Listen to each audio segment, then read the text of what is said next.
하나님 말씀 마가복음 2장 1절부터 12절까지 읽도록 하겠습니다. 마가복음 2장 1절부터 12절까지 제가 읽겠습니다. 수일 후에 예수께서 다시 가버나움에 들어가시니 집에 계시다는 소문이 들린지라 많은 사람이 모여서 문 앞까지도 들어설 자리가 없게 되었는데 예수께서 그들에게 도를 말씀하시더니 사람들이 한 중풍병자를 네 사람에게 메어 가지고 예수께로 올세 무리들 때문에 예수께 데려갈 수 없으므로 그 계신 곳에 지붕을 뜯어 구멍을 내고 중풍병자가 누운 상을 달아내리니 예수께서 그들의 믿음을 보시고 중풍병자에게 이르시되 작은 자야 내 죄 사함을 받았느니라 하시니 어떤 서기관들이 거기 앉아서 마음에 생각하기를 이 사람이 어찌 이렇게 말하는가 신성 모독이로다 오직 하나님 한 분 외에는 누가 능히 죄를 사하겠느냐 그들이 속으로 이렇게 생각하는 줄을 예수께서 곧 중심에 하시고 이르시되 어찌하여 이것을 마음에 생각하느냐 중풍병자에게 내 죄 사함을 받았느니라 하는 말과 일어나 내 상을 가지고 걸어가라 하는 말 중에서 어느 것이 쉽겠느냐 그러나 인자가 땅에서 죄를 사하는 권세가 있는 줄을 너희로 알게 하려 하노라 하시고 중풍병자에게 말씀하시되 내가 네게 이르노니 일어나 내 상을 가지고 집으로 가라 하시니 그가 일어나 곧 상을 가지고 모든 사람 앞에서 나가거늘 그들이 다 놀라 하나님께 영광을 돌리며 이르되 우리가 이런 일을 도무지 보지 못하였다 하더라. 아멘.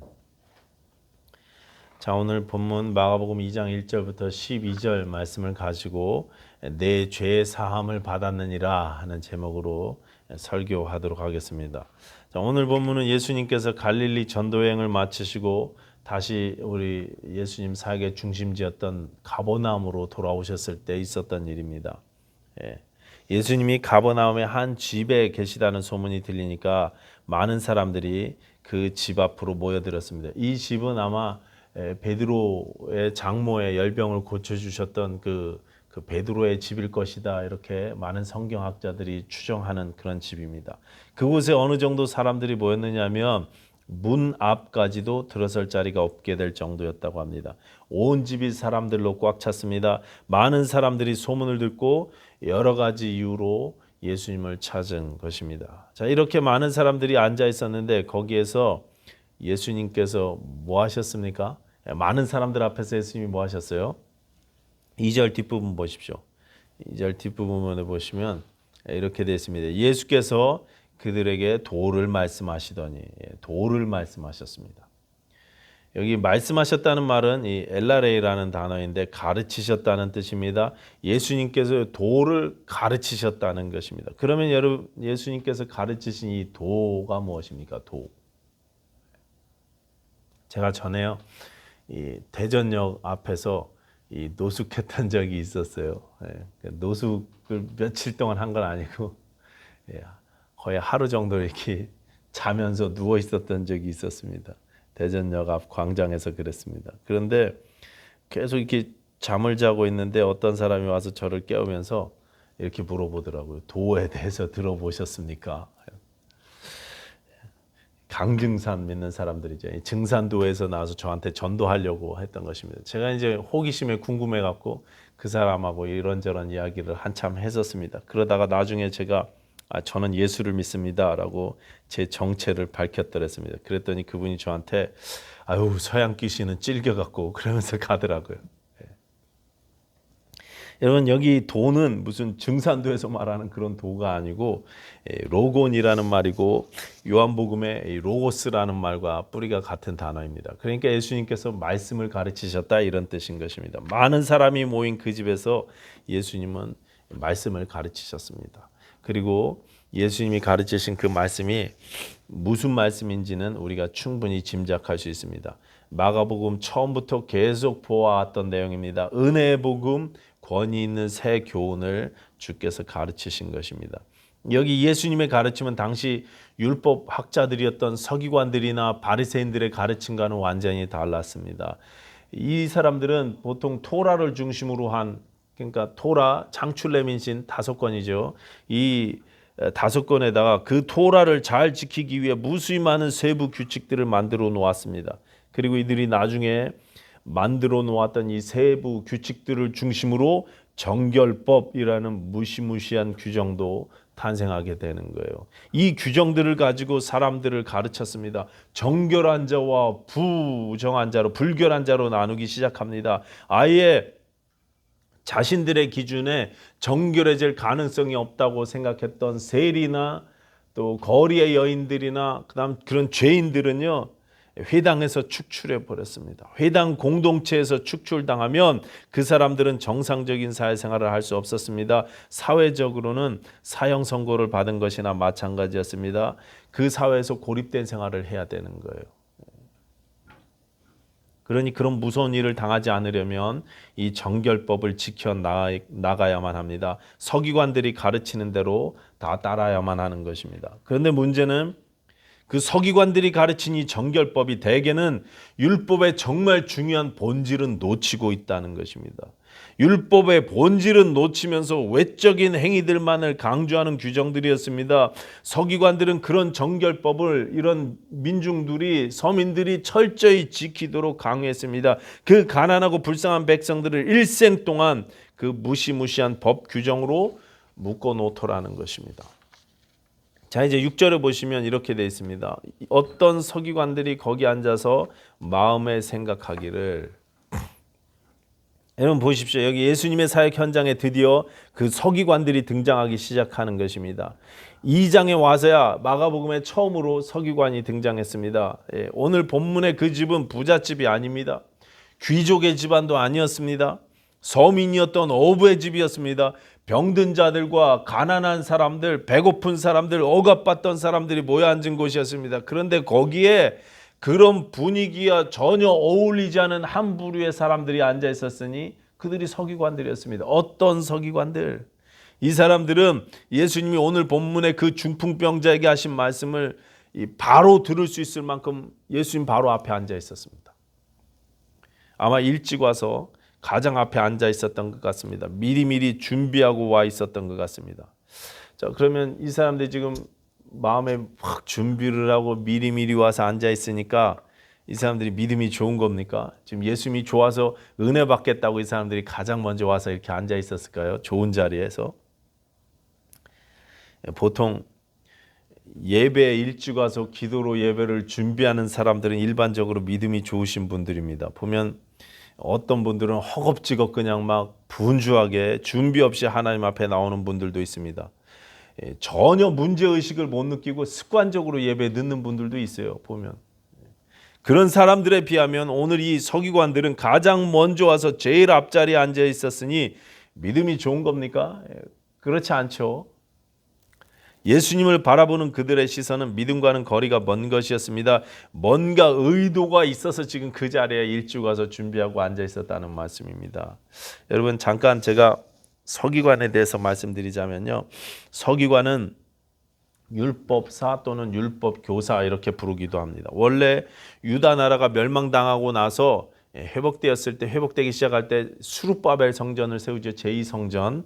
이 수룹바벨 성전이 세워지면서 이런 직책이 생겨났더랬습니다. 율법학자였던 학사 에스라의 뒤를 이은 사람들, 그들이 서기관들이었습니다. 원래는 율법을 다루고 율법을 보존하는 것이 그들의 임무였지만 당시의 예루살렘의 교권주의자들은 이 서기관들에게 헌금과 성전세와 11조 등등을 거둬들이는 일도 맡겼습니다. 만약에 어떤 사람이 율법이나 정결법에 어긋나는 죄를 지었다면 서기관들이 가서 속죄를 위한 제사를 드리라고 종용합니다. 또 어떤 사람이 서운하거나 맹세한 일이 있는데 지키지 않았다면 왜 헌금하지 않느냐고, 왜 서원 예물을 드리지 않느냐고 가서 받아옵니다. 정해진 11조나 헌금을 하지 않는다면 그걸 일일이 조사해서 헌금이나 종교세금을 부과하고 징수하는 일도 서기관들이 했습니다. 그러니까 죄를 누군가 졌다 그럼 가갖고 속죄제 제사를 드리라고 돈을 받아오는 것입니다. 자, 그 중에서도 일반 백성들에게는 이 정결법이 제일 무서웠습니다.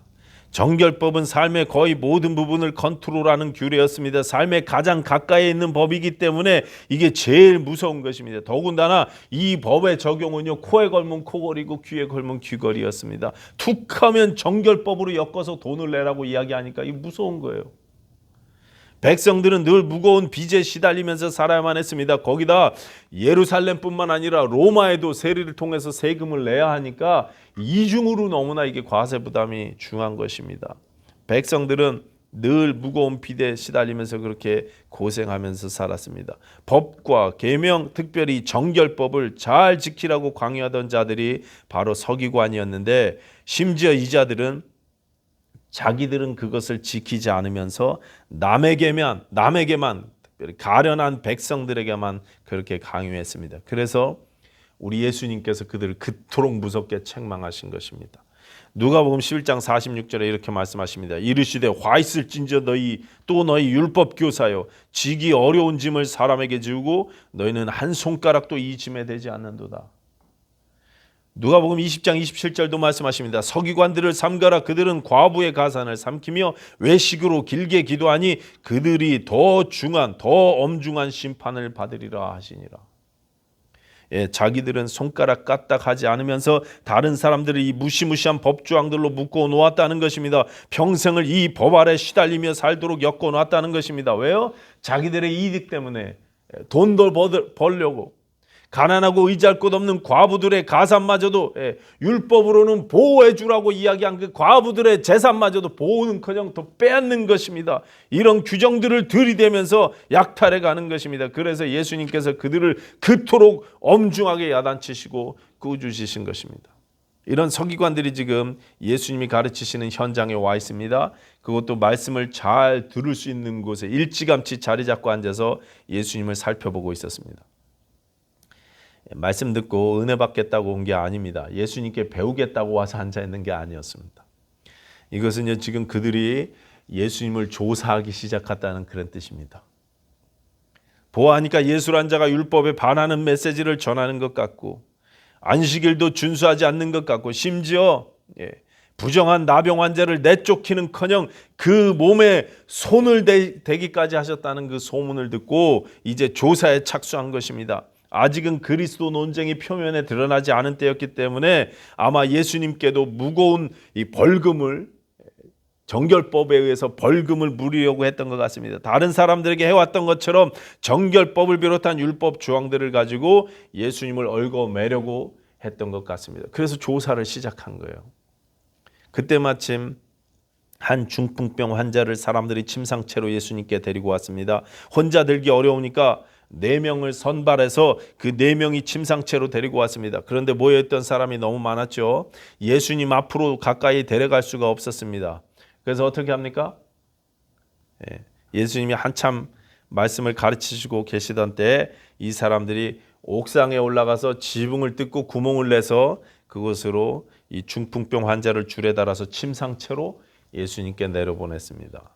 지금 말씀을 배우고 있는데 갑자기 지붕이 뜯어지고 그리로 사람이 내려오고 있습니다. 당시 가나안 지방의 집들은 이제 지붕이 뭐 대단하게 막 기와가 씌워지고 뭐 이렇게 화려하게 지어진 집들이 아니니까 지피나 이렇게 흙이나 이런 것들로 이렇게 덮어진 그런 지붕이었기 때문에 뜯기는 그렇게 어렵진 않았을 것입니다.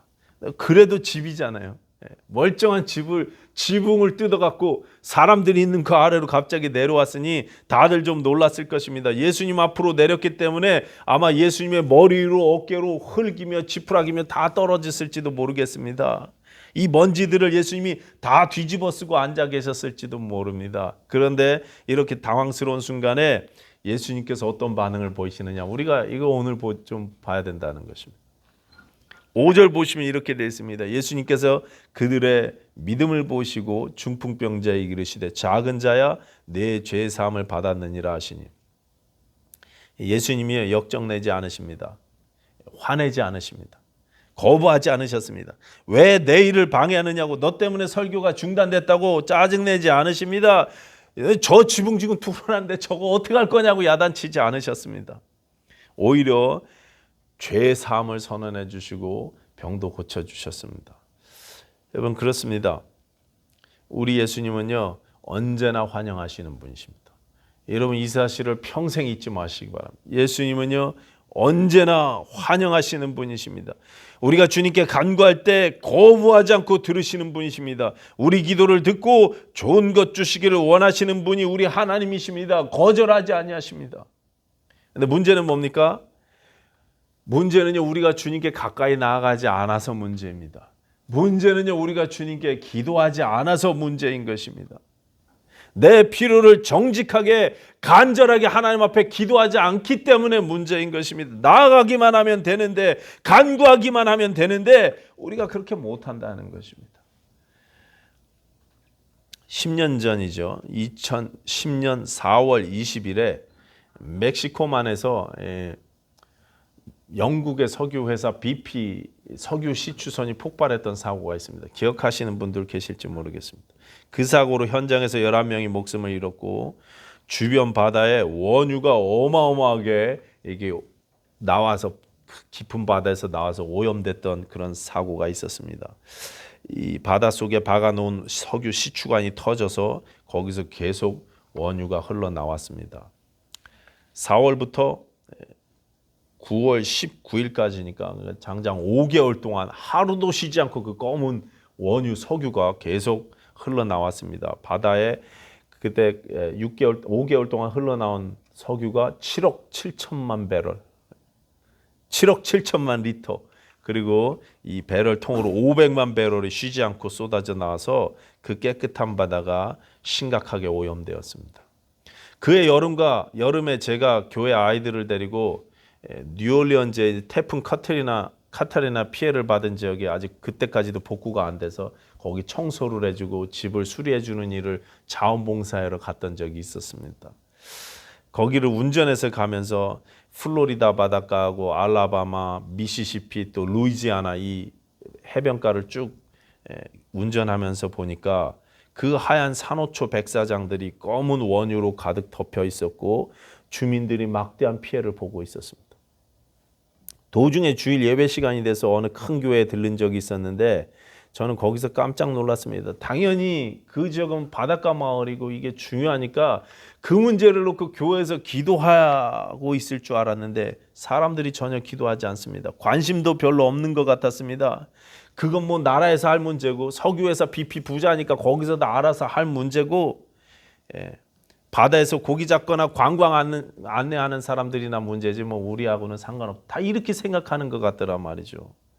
뉴올리언즈에 가서도 그리고 나중에 돌아와서 조지아에 와서도 조사해 보니까 그 문제에 대해서 기도하는 교회들을요 제가 거의 만나보지 못했습니다. 물론 기도하시던 분들이 있었을 것입니다. 하나님 앞에 우리는 모르지만 간구하던 분들이 있었을 것입니다. 그런데 그 당시에 저는요 그런 분들을 만나지 못했습니다. 그래서 제가 섬기던 교회에 제안을 했었어요. 심야기도 때 또 합심해서 모여서 기도할 때마다 제안을 했습니다. 기도 제목을 내놓고 이게 지금 심각한 환경 문제다. 하루라도 빨리 이 원유가 새어나오는 저 바닷속 파이프를 막아야 된다. 너무 깊은 바다라서 사람의 힘으로는 거의 불가능하다고 하니 우리 기도하십시다. 그러면서 기도하기 시작했어요. 그렇게 교회에서 합심해서 함께 기도하기 시작했는데 며칠 지나지 않아서 지난 5개월 동안 실패했던 그 바닷속 원유 파이프 막는 작업이 기적적으로 성공하게 됩니다. 그래서 상황이 종료됐어요. 저는 지금도 그때 하나님께서 우리의 합심 기도를 들으셨다고 믿습니다. 뭐 갖다 붙이기는 우연히 그렇게 된 거지. 혹시 그렇게 생각하시는 분들 계실지 모르겠지만 이런 일들을 여러 번 겪다 보니까 이제 저는 확신합니다. 성경적으로 뿐만 아니고 제 개인 경험적으로도 확신하는 거예요. 하나님께서 우리의 기도를 들으신단 말이죠. 우리가 기도하는 것을 듣기 원하신다는 사실을 알게 됐어요. 여러분, 하나님은 하나님의 사람들이 기도로 주께 나아오기를 원하십니다. 우리 기도를 듣기 원하십니다. 우리가 예수께 더욱더 가까이 나아가길 원하십니다. 나아가기만 하면, 간구하기만 하면 거절하지 않으시는 분이 우리 주님이시라는 거예요. 문제는 우리가 가까이 나아가지 않고 간구하지 않기 때문에 문제인 것입니다.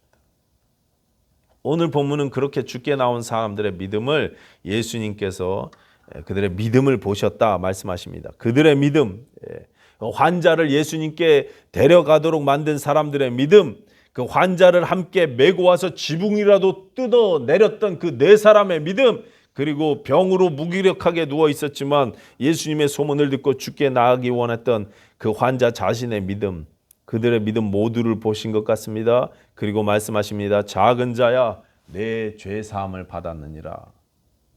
자, 이 말씀 때문에 이제 문제가 됐죠.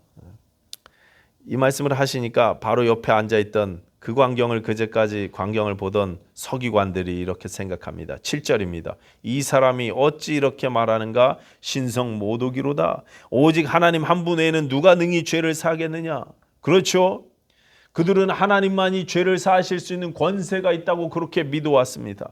그런데 하나님만이 하실 수 있는 그 말씀을 지금 예수님께서 하시더라는 거예요. 그러니 당연히 신성모독이라고 생각할 만했습니다. 그때 예수님께서 그들의 생각을 아시고 이렇게 질문하십니다. 내 죄 사함을 받았다라는 말하고 일어나 내 침상을 가지고 집으로 가라라는 말이 어느 것이 말하기 쉽겠느냐. 자, 이게 무슨 뜻으로 하신 질문인지는, 무슨 뜻인지는 우리가 정확히 알기가 좀 어려운 것 같습니다. 많은 영적인 의미가 있을 것이고 많은 뉘앙스를 가진 질문입니다. 그런데 우리가 정확히 뜻은 모르지만 이 말씀을 예수님께서 왜 하셨는지 그 목적은 우리가 정확히 알 수 있습니다. 왜냐하면 10절에 예수님께서 직접 말씀하시기 때문에 그래요. 10절 보시면 이렇게 되어 있어요. 그러나 인자가 땅에서 죄를 사하는 권세가 있는 줄을 너희로 알게 하려 하노라. 일부러 그렇게 하셨다는 거예요. 먼저 죄사함을 선언해 주신 것은 일부러 그렇게 하셨다는 것입니다. 그렇게 해서 당신이 죄를 사하는 권세가 있는 분이라는 사실을 알려주려고 하셨다는 것입니다. 만약에 예수님께서 그렇게 말씀하시고 그 뒤에 환자를 못 고쳐주지 못하셨다면 예수님은 정말로 신성모독을 범한 죄인이 됩니다. 그런데 보란듯이 그 중풍병 환자를 고쳐주셨습니다. 그러면 이제 그들은요, 예수님의 주장을 받아들여야 되는 것입니다. 유대인들이 철석같이 믿는 격언이 하나 있는데 그것은 죄 문제가 해결되지 않으면 병은 고쳐지지 않는다는 거예요. 죄 문제가 해결되지 않으면 병은 고쳐지지 않는다. 반대로요, 죄가 있어서 병이 있다 그렇게 믿어왔어요. 병이 생긴 것은 죄 때문이다 그렇게 믿어왔습니다. 사람이 병든 것은 죄가 있다는 뜻이고 그 병이 고쳐지려면 먼저 그 병자의 죄가 하나님께 용서받아야만 한다는 것입니다. 그렇다면 이제 논리적으로 중풍병자의 병은 고쳐졌으니 중풍병자의 죄는 용서받았음을 인정해야만 합니다. 더 나아가서 그 병을 고쳐주신 예수님이 당신 자신의 말대로 이 땅에서 죄를 사하는 권세가 있다는 사실도 인정해야만 하는 것입니다. 그런데 서기관들은 인정하지 않습니다. 눈앞에서 놀라운 광경을 보고도 믿지 않습니다. 그래서 오늘 본문을 포함해서 뒤에 보시면 총 5번에 걸쳐서 연속으로 예수님을 대적하고 공격하는 장면이 계속 나오는 거예요. 네가 무슨 권세로 죄를 사하느냐? 왜 죄인들과 어울리느냐? 왜 금식하지 않느냐? 왜 안식일에 일하느냐? 왜 안식일에 사람의 병을 고치느냐? 계속해서 공격합니다. 그리고 이 5번의 논쟁의 마지막은 결론이 어떻습니까? 3장 6절인데 이렇게 되어 있습니다. 바리새인들이 나가서 곧 헤롯 당과 함께 어떻게 하여 예수를 죽일까 의논하니라. 어떻게 하여 예수를 죽일까 의논하니라. 이제 예수님을 죽이려고 하는 것입니다. 미워하는 마음과 반대가 극에 달한 것입니다. 예수님은 이렇게 자신의 목숨이 위험해지실 것을 아시면서도 오늘 본문에서 이 중풍병자에게 죄사함을 선언해 주셨습니다. 그냥 치료만 해주셔도 충분한데 그냥 치료만 해주셨으면 소란 없이 조용했을 텐데 그렇게 끝내지 아니하시고 그의 죄사함까지도 선언해 주셨습니다. 왜 그렇습니까? 그게 가장 근본적인 문제이기 때문인 것입니다. 인생의 가장 근본적인 문제, 우리 인생이 하나님 앞에 반드시 해결받아야 하는 문제가 바로 죄의 문제이기 때문에 그렇습니다. 예수님은 이 환자에게 작은 자야 그러셨죠. 옛날 성경에는 소자야 이렇게 말씀하셨어요. 원어로는 이 테크논이라는 말인데 아이 또는 아들이라는 뜻입니다. 어른에게 이 테크논이라는 말을 사용할 때는 아주 다정한 의미로 사용되는 말이었습니다.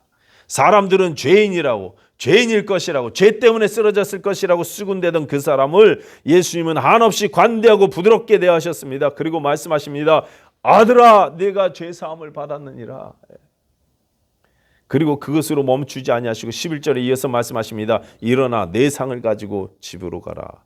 여러분 이 두 말씀을 붙여서 성경 주경학자였던 바클레이는 이렇게 묵상했습니다. 이 말씀을요 자기가 받아들이기를 아들아 하나님은 너에게 분노하고 있지 않으시다. 괜찮다. 두려워하지 말고 집으로 돌아와라. 여러분 그렇죠. 세상 사람들은요 하나님이 분노하셔서 죄 때문에 분노하셔갖고 지금도 화나셔서 그 중풍병자가 그렇게 쓰러져 있다고 그렇게 생각했어요.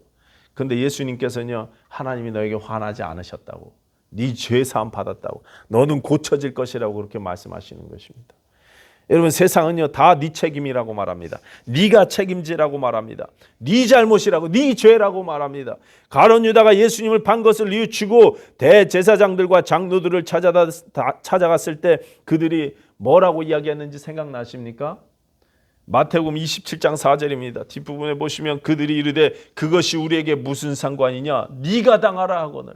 내가 당해라. 네 책임이다. 네 잘못이니까 네가 책임지라는 것입니다. 여러분 이게 세상입니다. 세상은 나를 블레임합니다. 나에게 당하라고 이야기합니다. 그런데 우리 주님은요 어떻게 말씀하십니까? 누가복음 23장 34절 아버지 저들을 사하여 주옵소서 자기들이 하는 것을 알지 못함이니이다. 우리 주님은요 용서를 선언하십니다. 당연히 감당하시겠다는 것, 당신이 감당하시겠다는 것입니다. 세상은 네가 책임지라고 말하지만 예수님은 내가 용서하노라고, 내가 책임지노라고 그렇게 말씀하시는 것입니다. 21세기 침례교회 여러분, 이 음성을 우리가 들어야 할 줄로 믿습니다. 여러분들이 이 음성을 들으셔야 될 줄로 믿습니다. 하나님이 나를 용서하신다는 사실, 나에게 분노하지 않으신다는 사실, 이제 나에게 더 이상 정죄함이 없다는 사실, 나에게 책임을 지우지 않으신다는 사실, 우리가 알아야 하는 진리인 것입니다.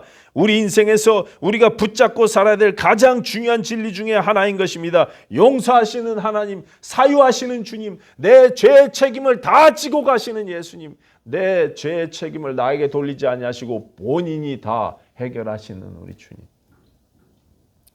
마가복음 1장 마지막에서 예수님은 부정한 자 중에 가장 부정한 자 취급받던 나병 환자를 만지시고 고치셨습니다. 나병은요 부정함의 대표적인 질병이었습니다.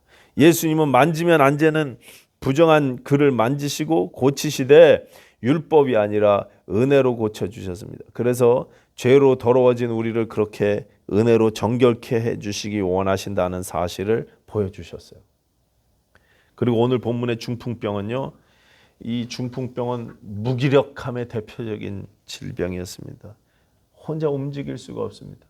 우리 힘으로는 아무것도 할 수 없는 무능력한 우리의 모습을 보여주는 질병입니다. 그러니 여러분 이 무기력하고 무능력한 우리의 모습, 우리 신앙을 어떻게 고치시렵니까? 어떻게 회복될 수 있습니까?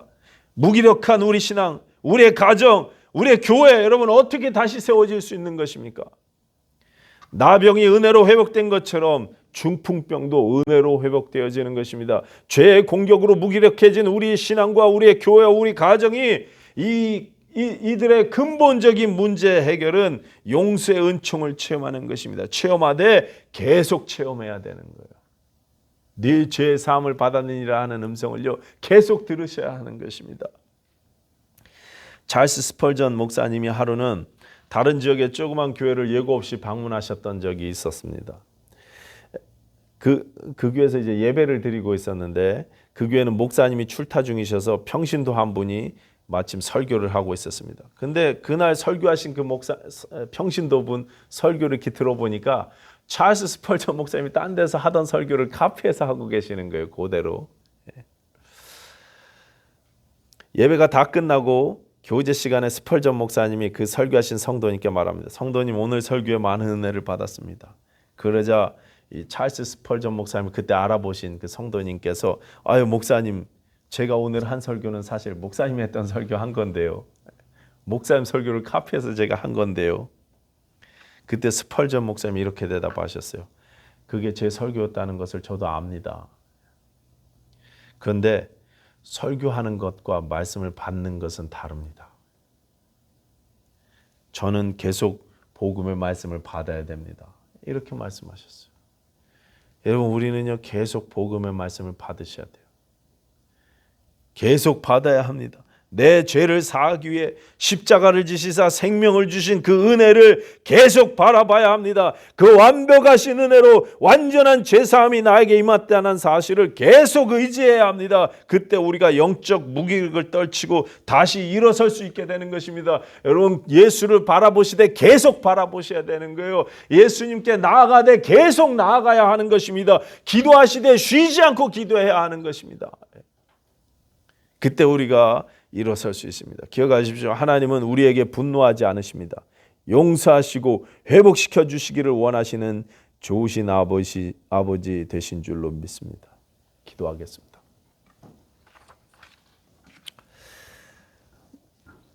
하나님 아버지, 감사합니다. 우리가 더욱더 주님 앞에 나아가되 쉬지 않고 나아가게 하시고 날마다 나아가게 하시고 날마다 간구하게 하여 주시옵소서. 그래서 우리를 향한 영적 무기력을 떨쳐버리고 일어나게 하시고 하나님, 나를 용서하시고 사해 주시고 회복시켜 주시는 하나님의 은총 가운데 날마다 거하게 하여 주시옵소서. 감사드리며 예수님 이름으로 기도했습니다. 아멘.